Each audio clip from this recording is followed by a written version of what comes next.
Didi मंडळी दिदा.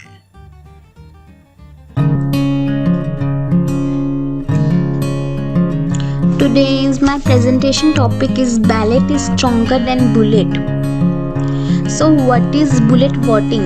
Bullet voting is when a voter votes for just one candidate despite having the option to vote for more than one due to large voting. A voter helps his or her preferred candidate by not supplying votes to potential rivals. So what is the advantage of having bullet voting? This strategy is encouraged and seen as sometimes beneficial in the systems of limited voting and cumulative voting. And the cons of the bullet voting is with having more than candidates, bullet voting become less appealing. Now, moving to history, in ancient Greece, citizens used pieces of broken pottery to scratch in the name of the candidate in the procedures of ostracism. The first use of paper ballots to conduct an election appears to have been in Rome in 139 BC, following the introduction of Lex Gaminia Tabellaria. Then in ancient India around 920 AD in Tamil Nadu, palm leaves were used for village assembly elections. The palm leaves with candidates' names were put inside a mud pot for counting. This was known as the Kuduvaloi system. Now overview. There is seeming and long assumed misconception that violence is necessary for political change. The backdrop to that may be some people's idea that rulers never cede power voluntarily. I do not subscribe to such a notion, and this is because of my firm and underrated belief that the ballot is stronger than the bullet. This is no judgment on the allegation, but it is worth noting that those who corrupt the public mind are just as evil as those who steal from the public purse. Here is a quote by Abraham Lincoln.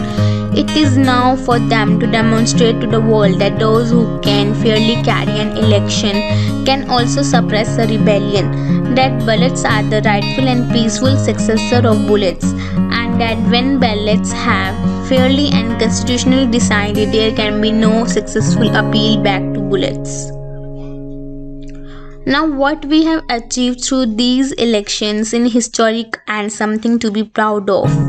Our first point is unleashing a wave of terror has been followed by sheer will and courage of the people. Secondly, people have shown that the government matters and any new government will now have to perform for the people's welfare or else be booted out. We are sure to see positive activity in the country. Thirdly, judiciary's decision relating to the correction of electoral rolls made free elections possible.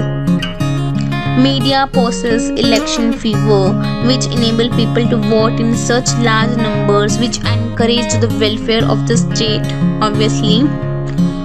Now, so just because you do not take an interest in politics doesn't mean politics won't take an interest in you. As voters, we don't decide issues, we decide who will decide issues. The ballot is stronger than the bullet. Why? Because like an other political situation the world over, elections are adulterated by racism, tribalism, nepotism and so on and so forth. But in the midst of all these, it is always rewarding to vote for principle. Although you may vote alone, but you may cherish the sweetest reflection that your vote is never lost. So again, here is a quote by John A. Kennedy. One person can make a difference and everyone should try. Conclusion. I concluded by saying that every subject can emphasize the importance of being involved in our democracy and the importance of being educated about our choices for leaders, as well as the importance of the privilege of voting in every election. Indeed, the ballot is stronger than the bullet. Everyone can learn from the quote below the Franklin D. Roosevelt, as it is our job to make the best and most educated citizens possible. Citizens who understand the election process and learn acceptance and graciousness in victory and defeat. Democracy cannot succeed unless those who express their choice are prepared to choose wisely. The real safeguard of democracy, therefore, is education. So, in last, we must vote for hope, vote for life, vote for a brighter future for all our loved ones. At Markley. Thank you.